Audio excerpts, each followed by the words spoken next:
And we're at 1:30 now. Recording in progress. It's 1:30 p.m. and I hereby call the May 11th, 2022 meeting of the Area Board of Zoning and Appeals to order. Before we begin, we have a few announcements. Currently, we have 6 members present of a seven-member board. If you feel your petition needs to be heard by the full board, please let our staff know now. Do not wait till your petition is called. And then your petition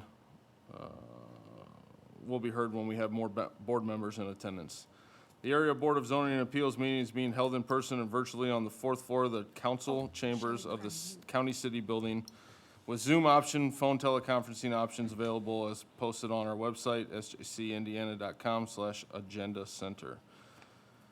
The meeting call-in number is 312-626-6799. The meeting ID is 961-6443-3903, and the password is 543186. Due to the video issues from persons viewing the meetings, the host will turn the members of the public microphones and cameras off during portions of the meeting where the public participation is permitted. A participating member of the public will have their microphone and camera, if any, turned on if a member wishes to participate in the portion of the meeting. They should indicate this by using the raise hand function in Zoom or by messaging the host in the chat function. When on the phone, please use *9 to use the raise hand feature to be called on, and you can use *6 to unmute. To use the raise hand feature in Zoom video, click the controls on the bottom of your screen. If you have two computer video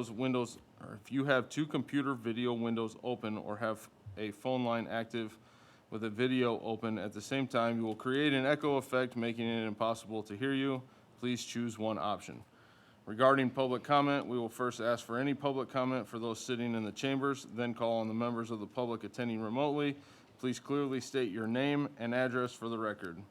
We ask the board members state their name when making a motion and a second. Lastly, please silence your cell phones and put them on Do Not Disturb throughout the meeting. Shelley, can we have roll call, please?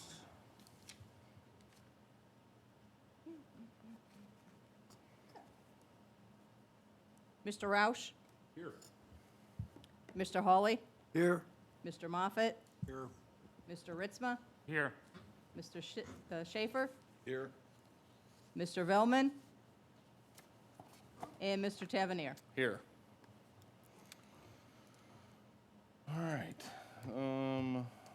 Well, petition 1 has been tabled, right? So now we're on to petition 2, which I have to recuse myself from. So, Bob, here's the sheet for.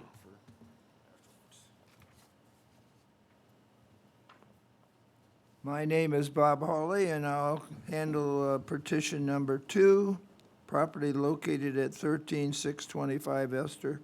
Could Shelley? Location 13625 Esther Avenue. Owner Paul Rauschland and Samantha Samika.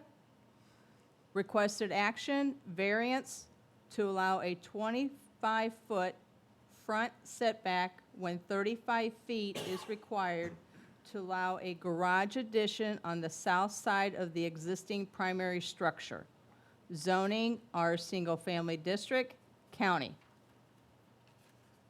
Comments from the commission, please? Hi, is this working? Can you guys hear me okay? Barely. Yeah, I feel like it's not on.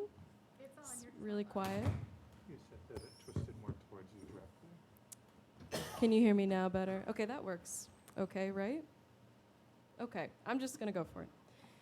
This is Kylie Abrams with St. Joseph County Planning and Zoning.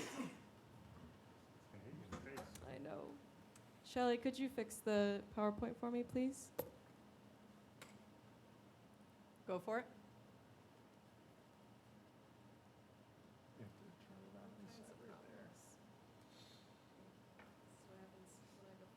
you go.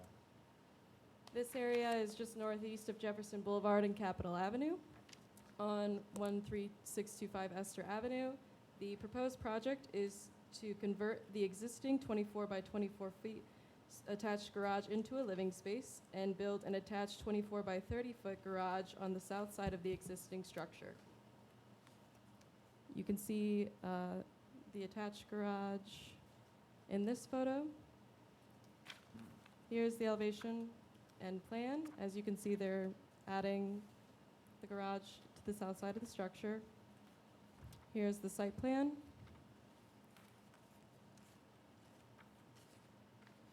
We have found that this will not be injurious to public health, safety, morals, or general welfare of the community. This is not a threat to public safety by having a structure setback of 25 feet from the right-of-way compared to 35 feet, as you can see in this driveway. There will be no changes to the width of the driveway, only the setback.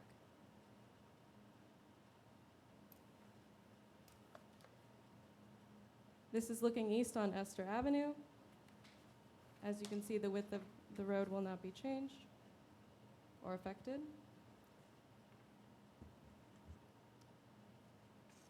As you can see, this house to the west, the proposed addition will be roughly in line with the house to the west and will not affect neighborhood character.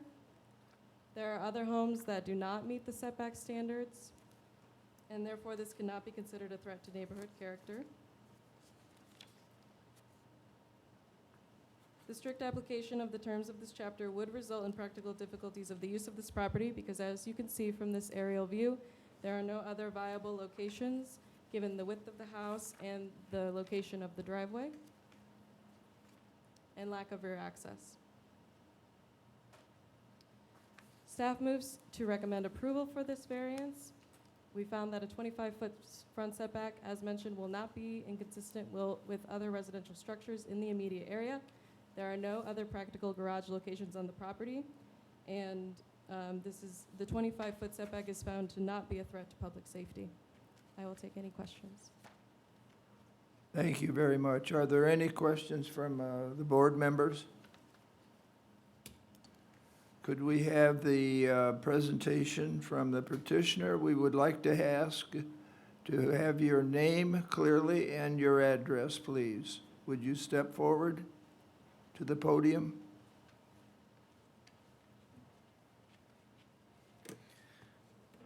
Hello, my name is Paul Ruschling of 13625 Esther Avenue, Mishawaka, Indiana 46545.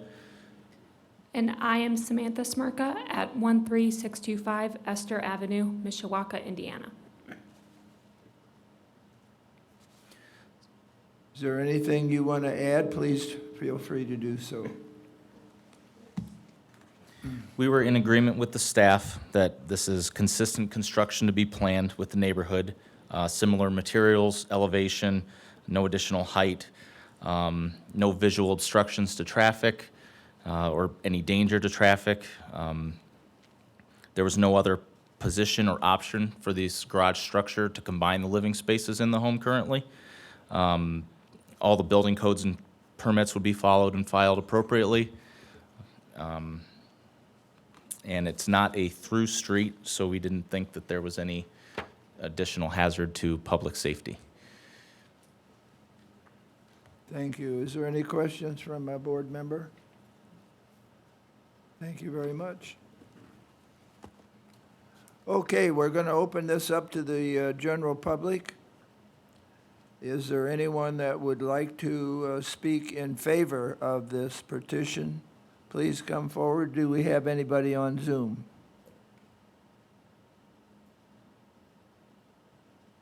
No. Seeing none, is there anyone wishing to speak against this petition? Please come forward, or is there anybody on Zoom?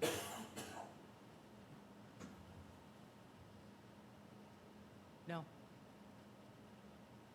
Any further comments from the commission or the board? Questions? Okay, we'll consider a vote. I'll make a motion to approve the variance. Name? Donnie Ritzma, make a motion to approve the variance. Sid Schaefer, second. We have a motion and a second. Can we have the count, please? Mr. Roush? Yes. Mr. Schaefer? Yes. Mr. Moffett? Yes. Mr. Hawley? Yes. And Mr. Ritzma? Yes. With that, it does pass, and based on the testimony presented here today, the Area Board of Zoning Appeals have, after careful consideration, finds this variance and will issue written findings of facts. Thank you very much. And with that, we'll ask TJ to return to the presidency. Yep.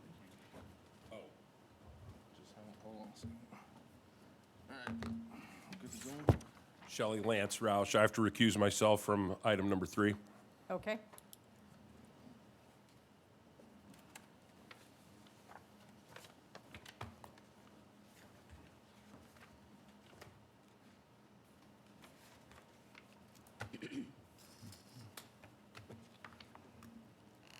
Location, 66700 Kenilworth Road, northeast of US 31 and Quinn Road.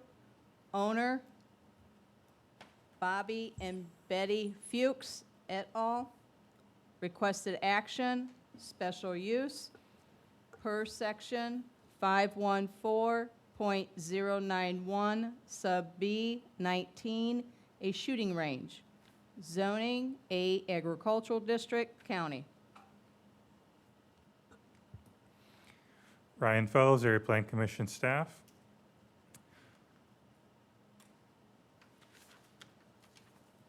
Subject property is divided into a part that's east of US 31 and a part west of 31.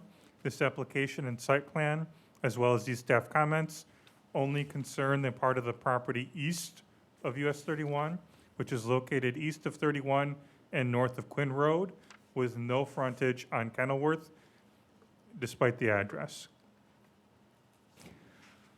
Due to the nearby presence of the town of Lakeville's sanitary sewage lagoons immediately to the northeast, planning staff shared this petition with the town of Lakeville officials. The town officials have not responded with any concerns that would preclude the use of this site. Due to concern regarding the floodplain, which is shown here with purple, the county drain and other questions, planning staff held a project advisory team meeting on April 21st, including the building commissioner / floodplain administrator, the county surveyor, county health department, county engineering, and planning staff. In consultation with the petitioner's representative, Terry Lang, the discussion included the importance of keeping the firing range and any associated site improvements out of the floodway and fringe limits. Again, this is indicated as purple on the map. Here is a view of the property looking southeasterly from the service road. You can see on the top left is where the sanitary sewer lagoons are located. And here it is looking southeasterly along the service road. And here's the overall site plan. And I zoomed in a little bit for this view. Staff recommends approval of the special use subject to written commitments requiring a shooting range site, including the impact berm, to remain outside wetlands and any special flood hazard areas. I would be happy to answer any questions. There is substantial amount of supplemental reading in the packet, and I'm happy to answer any questions.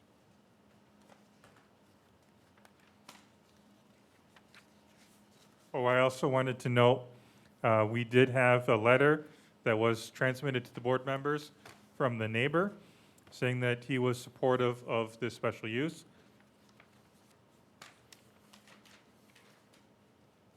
That letter was from the property owner of 66700 Kennel Road. I'm sorry, that's the address of the property, never mind. The address of the property owner is 19761 Quinn Road, a letter from Everett Garrett. And just showing this on the site, on the, that house in the bottom of the screen right there is the house that the letter came from.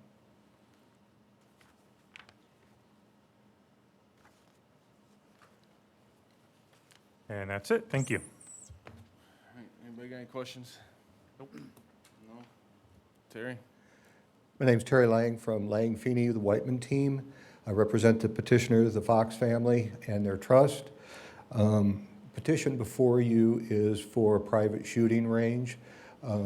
Dan Birch is the contingent purchaser. Dan is with me here today also. If you have particular questions with regarding to his training that he does, so he can answer those specific questions.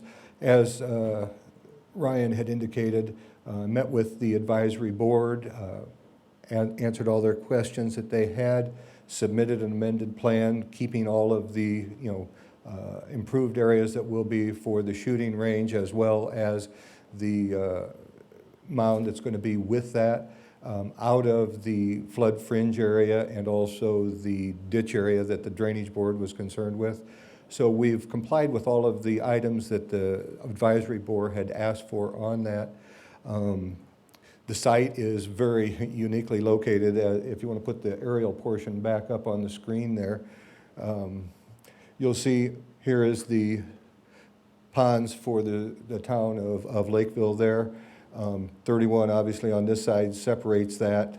On the part right there, it's heavily wooded, screening the property to the south, and also wooded on the east side of the ditch also, kind of screening that area on the east side. So it's the most desirable location that you could possibly want for this type. It's not a public range. It won't be come up and just go out and go shooting. It will all be specific firearm training. I'll let Dan speak with regards to the type of training that he does and with regards to that. So if you have any site plan questions with regards to that, I'd be happy to answer those. And if you have questions with regards to that, Dan, if you want to come up here. Give your name and address. Good afternoon. My name is Dan Birch. My home address is 67101 Ironwood Road, Bremen, Indiana, 46506. Okay.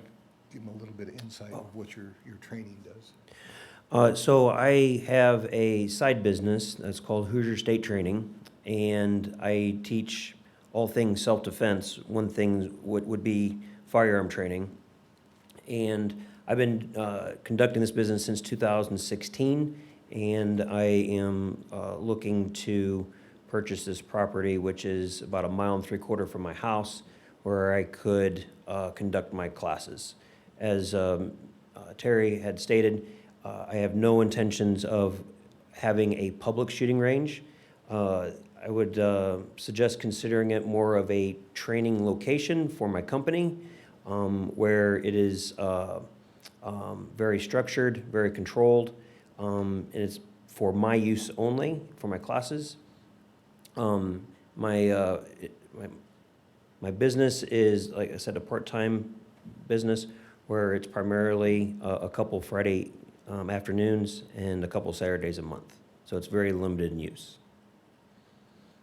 This is Bob Hawley speaking. Question is, I've never shot a gun that had ammunition in it, but I wanted to learn how to do it. And what do? I call you up and set up an appointment? Can you walk me through what you're going to teach me or how you're going to teach me to handle this gun? Absolutely. So I vet every customer that I work with. So I know who they are when they show up for training. In the particular example that you gave, if it was a person who was brand new to training like that, who would not be ready for a group class, which I try to keep around 8 people for my classes, then I would highly recommend that they start with individual training, with me and them, so that way I can start teaching them basic firearm handling, especially from a safety perspective.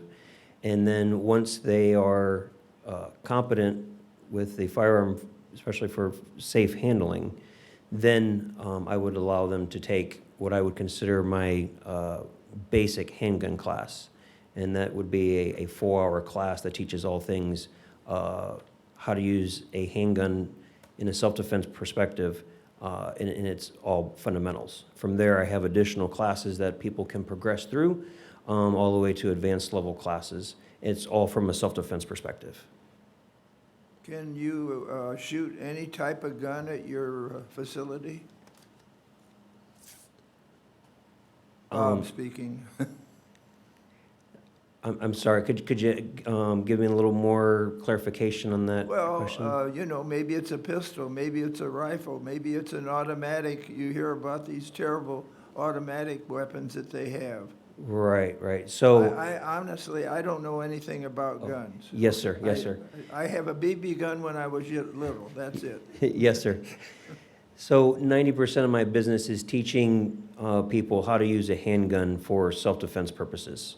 So the majority of the classes are all going to be oriented towards a handgun. Other than that, I do a few, maybe like one class a year that would involve a long gun, and that would be like for like a shotgun or a rifle. No fully automatic weapons. I have one more question. Yes, sir. If I can remember the question now. Oh, I understand that,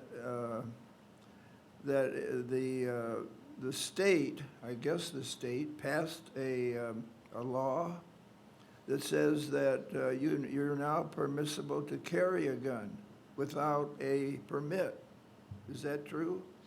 Yes, sir. That law takes effect July 1st, and it's called constitutional carry, and it allows people who are not prohibited persons. Prohibited person is a person who is barred by law from possessing a firearm at all.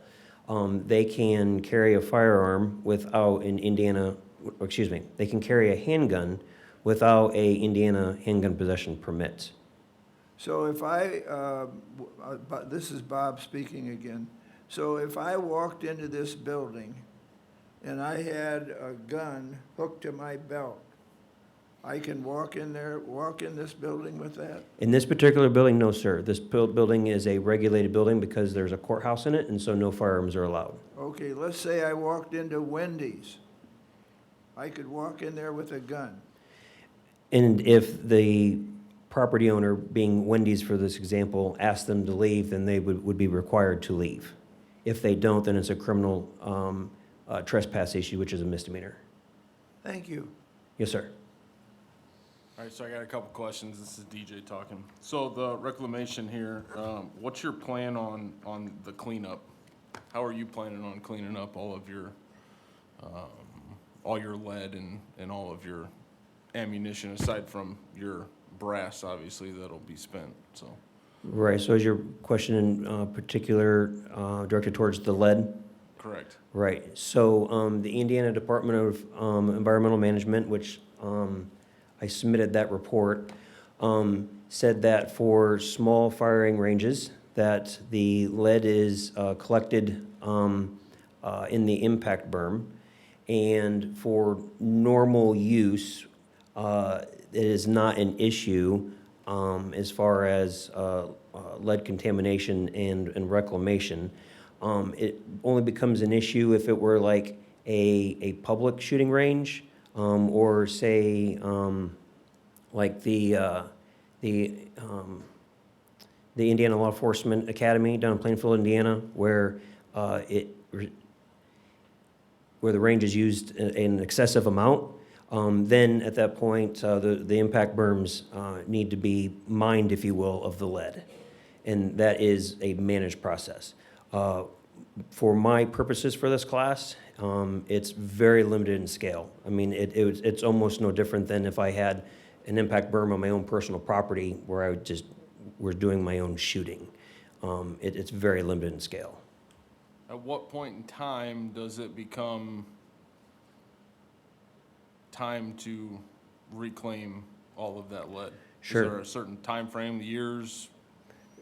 That isn't set, but according to the Indiana Department of Environmental Management's report, for my particular use, it is specific to if there is a change in use.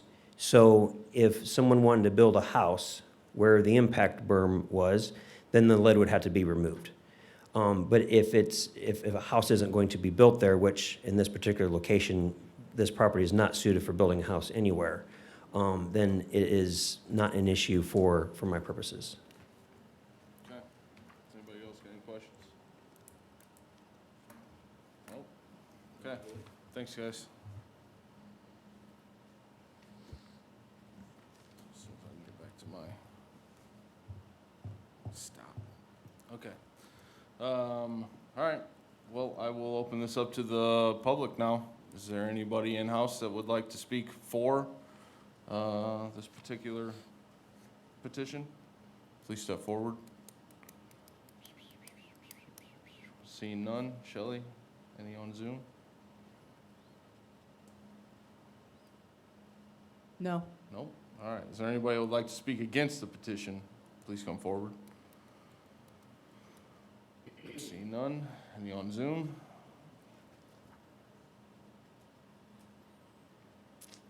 Seeing none? No. All right. Discussion is now closed to the public. You guys got any more questions? No? Take a motion. Sorry, I'll take a motion. And just as a reminder, since this is a special use, it would be related to what your recommendation is to the county council. You could click on the screen, please. Are we voting, this is Bob, are we voting on a favorable, unfavorable? Correct. Okay. Correct. This is going to be recommendation to the county council. And again, staff's recommendation is to have it be a favorable recommendation to the county council, subject to a written commitment requiring the shooting range site, including the impact berm, to remain outside wetlands and any special flood hazard areas. I had a question now that I thought about it. Same. Is there hours that you actually specifically will contain your time of training into? Hours of operation. So my normal hours operation would be from like 8 to 5. Daylight hours. I just thought of additional questions actually for staff, so forgive me for asking now, but are there in the ordinance or the requirements, I know this is an outdoor range, for any additional screening than what's already provided, or even mitigating noise? I know that's outside and it's hard to do that being a shooting range, but is there anything in ordinance that speaks to that? Donnie Ritzma. No, there's nothing additional in the ordinance requiring that.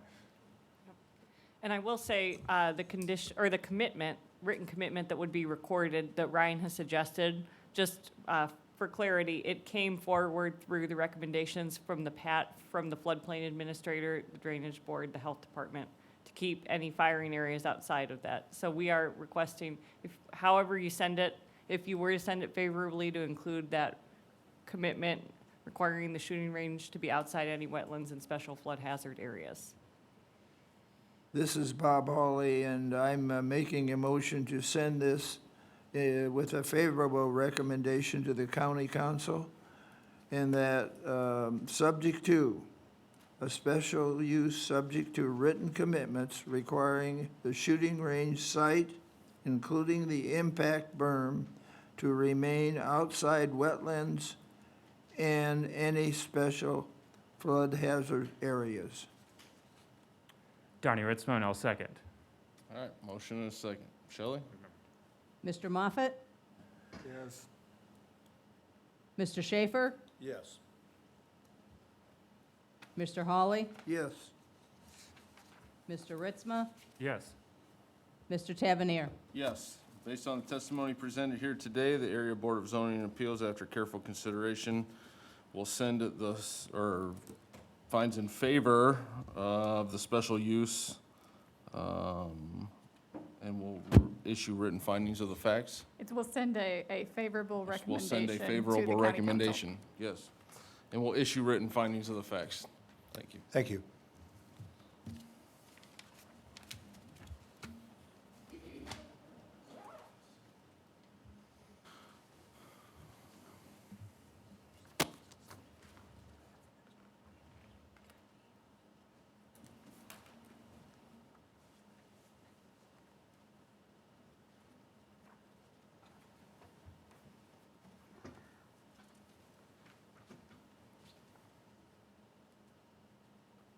Number 4. Location, 56325 Ash Road. Owner, Glenn and Fanny Wheeler. Requested action, special use, Section 154.166, Sub B, 1, boat sales, rentals, storage, and repair. Sales and service of marine motors, boat parts and accessories, and boat fuel sales to allow storage and parking related to the established marina used north of Vistula Road.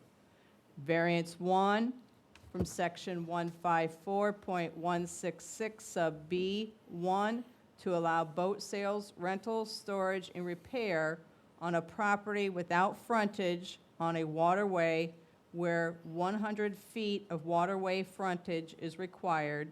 And variance number 2 from Section 154.166 Sub B1 to allow a setback of 65 feet from a residential district boundary where 200 feet is required for a boat storage building and marina parking lot. Zoning B Business District, County. Yes, good afternoon. This is Sean Klein, Area Plan Commission staff.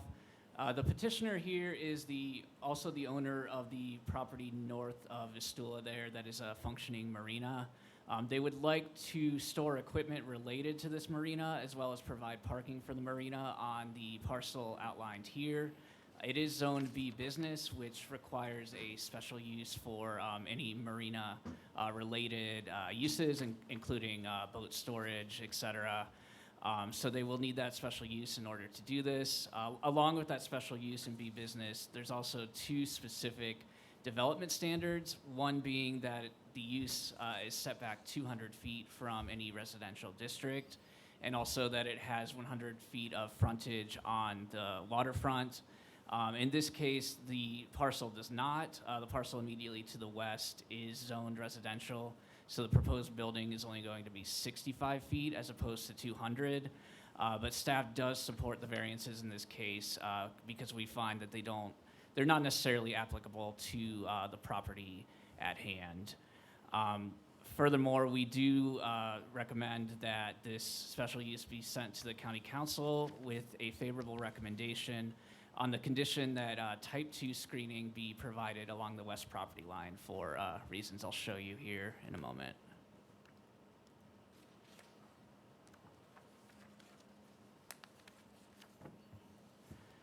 All right, turning first to the criteria for the special use, we find that the proposed use will not be injurious to public health, safety, comfort, community moral standards, convenience, or general welfare. Because this use is still going to be subject to the general development standards of the B Business District, including architectural standards, minimum setbacks, screening, all the general development standards, and therefore it's not going to be any more injurious than the broad array of business uses that are permitted by right. Likewise, we find that the proposed use will not injure or adversely affect the use of the adjacent area or property values therein. We find this to be true only if type 2 screening is provided along the west property line. The reason being, if you look at the aerial, it's kind of hard to tell, but on the western edge there's actually an undeveloped street right-of-way. And what this means for the zoning ordinance is that we'd have to treat this as a front yard as opposed to a side. So even though this is a business use to residential, since there's technically that street right-of-way separating there, it would only require type 1 landscaping, which is 1 shade tree per every 40 feet of lot line. And staff feels that this isn't adequate to protect the nearby residential district. Therefore, we would like to condition this on type 2 landscape screening, which is the staggered row of evergreens, because it really does function as a side property line to abutting a residential district. The right-of-way is undeveloped and it's only 20 feet wide, so there's not a lot of separation there. Turning to the third criteria, we find that the proposed use will be consistent with the character of the district in which it is located, because once again, it'll have to comply with development standards of the P Business District, including no outdoor storage or operations and architectural standards. And we find that the proposed use is not incompatible with the recommendations of the St. Joseph County Comprehensive Plan, which really doesn't imply any specific future land use for this area. As such, we recommend that the special use be sent to the County Council with a favorable recommendation on the condition that type 2 landscaping be provided along the west property line. I thought I had the standards for the variance, but turning to the standards for the variance, we find that granting the variances would not be injurious to public health, safety, morals, or general welfare. The first variance is to allow this special use without waterfront frontage. In this case, just having the ancillary marina uses across the street really doesn't have any further impact on the public in any way. We also find that in this case, allowing the use closer to the residential district than the 200 feet that's regularly required will not be injurious to the public because since it's not actually on the water and all the uses have to be inside, you're not going to see boats coming and going on this property, boat refueling, outdoor repair, anything like that.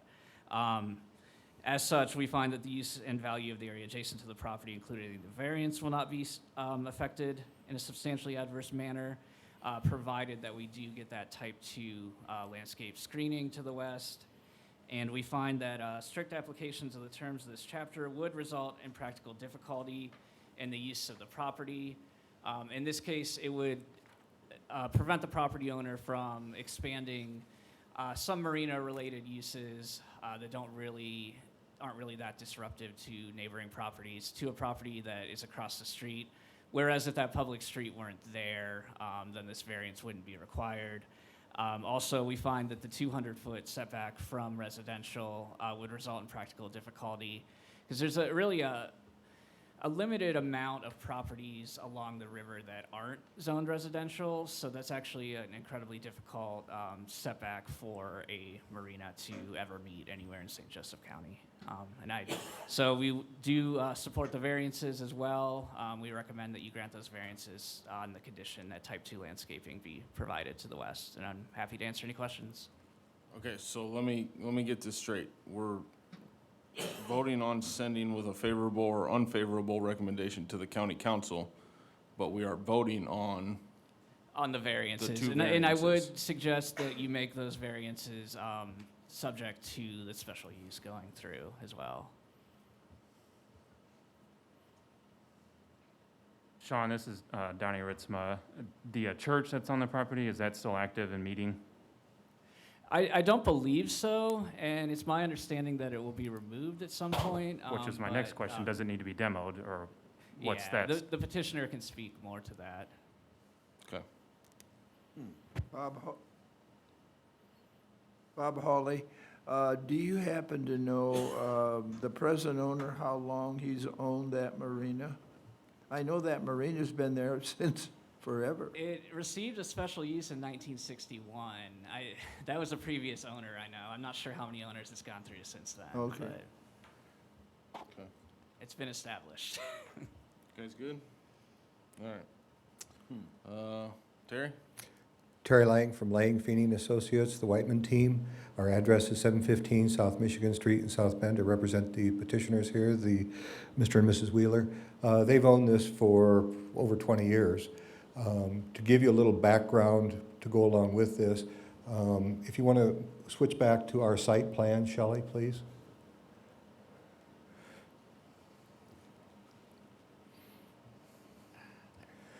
The existing buildings were right here at the very corner. There used to be a bait shop there. A car ran through that intersection, caught fire, and a person died. They tore down the bait shop.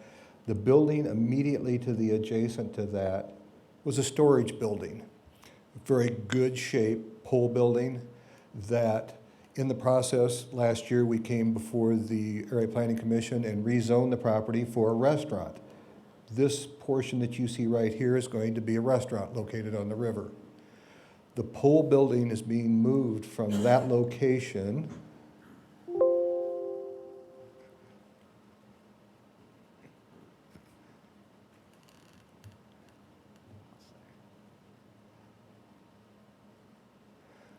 from right here to that location right there. It's the exact same building. All they're doing is moving it to that location.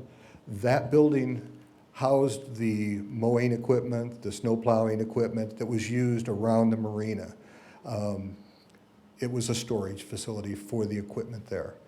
The restaurant is going to be in this facility. The marina operation is going to be in the building to the west of it right there. And then the storage building was moved to the south side of the road. That storage building location originally next to the restaurant right there, that is going to be where the handicapped access is going to be into the restaurant right there. I don't know if anybody is familiar with the site, but if you pull off of Vistula, the grade goes down about 30 feet to the river, which would make it very difficult to find a reasonable level access location for handicapped into the building. That building foundation floor is flat, provides that. So they'll provide in that location the handicap and some special needs type parking at that location. So we're moving it across the street to that location. It's not something that is going to be used for repair of motors or anything like that. It's a storage for the equipment that they were maintaining the facility with. To answer the question I think Bob had with regards to the church, there was a church in it for a short time. I think they've moved to another location. As with COVID, a lot of the smaller churches basically went out of business, and right now it's currently vacant. He's debating whether to keep it or to tear it down. So at the moment, it's not being used, but it is there and could be used if they wanted to. But at this point in time, I think most likely the plan is in the future it'll probably be torn down.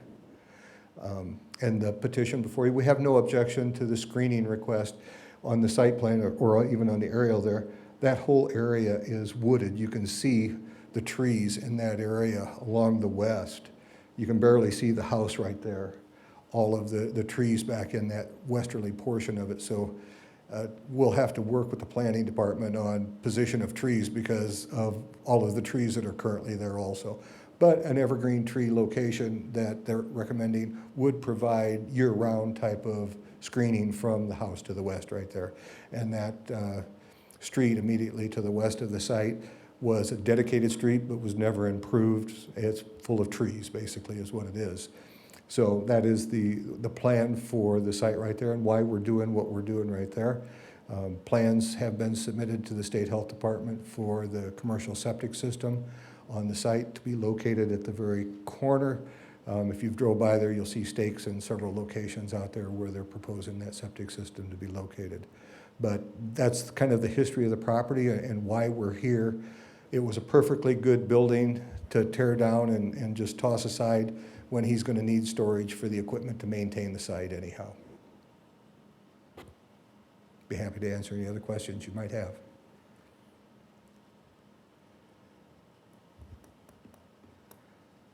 Anybody got any questions? He answered mine. No? All right, thanks, sir. All right, we'll open this up to the public now. Is there anybody in the building or in the room that would like to speak for this petition? Please step forward. See none. Any on Zoom? No. None on Zoom. Is there anybody that would like to speak against this petition? Please come forward. None? No? All right, discussion to the public is now closed. Anybody else got any questions? No? Take a motion. So we got three things here.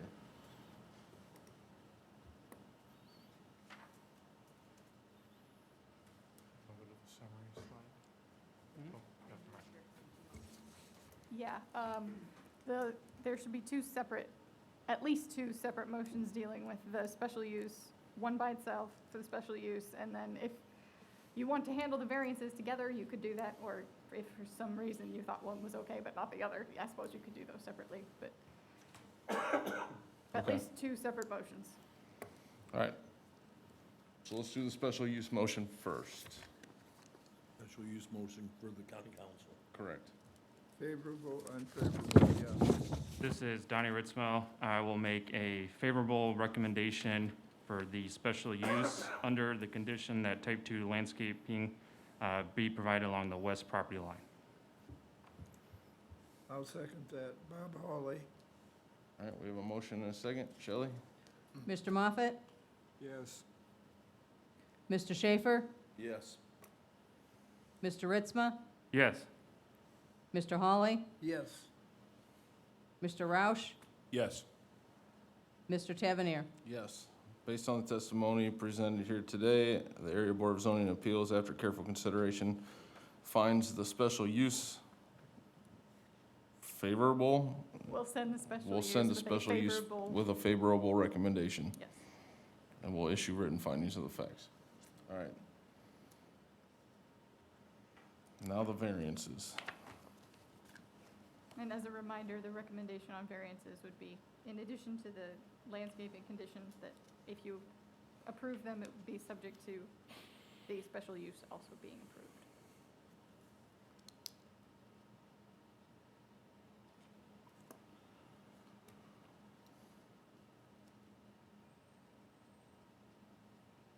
Take that again, Brandy, sorry. If what you're intending to do is to approve them, we would request that as, in addition to the type 2 landscaping conditions, that it also be subject to the special use being approved. So Donnie Ritzma, recommend approval of the two variances in addition to the special use of the type, under the condition with the type 2 landscaping, Subject to the special use. subject to approval. the special use. The approval of, The approval of the special use. yes. Sorry. Bob Hawley, second. All right, we have a motion and a second. Shelley? Mr. Moffett? Yes. Mr. Roush? Yes. Mr. Schaefer? Yes. Mr. Ritzma? Yes. Mr. Hawley? Yes. Mr. Tavernier? Yes, based on the testimony presented here today, the Area Board of Zoning Appeals, after careful consideration, finds that the variances granted based on the approval of the special use, Yeah, subject to the special subject use's to the approval. special use approval. Yeah, And that's will easy. written issue findings of the facts, right? Okay, thanks, Terry. Thank you. Okay. We have to change our findings of the facts. Yes, thank you to Donnie, Thanks who to caught an Donnie. error in one of the findings of fact. Sid, you had voted yes on something that we had shown you as no on. It was in regards to the pole barn on Pierce Street in Osceola. Remember that big pole barn where I had to figure out the heel height of the trusses? Right. Yeah. That one. Says you're down as a no. Just on the finding of the facts, On but the in the finding of minutes the it was facts. recorded correctly. Right here. Yeah. I don't recall. Let's see. I remember the big one that we talked about how, because it was talking about changing the roof pitch. Right. Correct. Shelley made sure, you did, she re-listened to the recording, and you voted yes on that one. It just, the findings of the fact just had the wrong thing So we have to on it. make a motion to Fix the finding. fix the finding of the facts, It would be a motion to amend them. a motion to amend them. Well, you can't make that I motion. can't make that. This way works fine. And I have a corrected copy for you to sign today. All right. So yeah, somebody needs to make the motion to fix them. I will Donnie Ritzma make a motion to amend the findings of the facts to what has been brought before the staff, and will Okay. approve the finding of the facts upon the amendments. That works? Was that the property located at 500 Pierce Street? Yes. Correct. Thank you. We need a second, right? You need a second, I'll and then you second don't that. have to roll Bob call. Hawley will second. All right, and then since we're all here, we can just do an all in Yep. favor, right? All in favor? Aye. All opposed? Now we need a Okay. motion to accept the finding of the facts for the rest of them. No, Donnie Donnie added did it it. into his. Donnie already did it. Donnie did it. Oh, His motion was to amend them and then approve the amended version. perfect. You're right. Got it right. Woo. Minutes? Nice. Make a motion to approve the minutes? Bob Hawley, second. Motion Donnie and a was second. All in favor?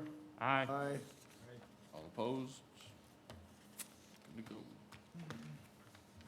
Okay, Other business.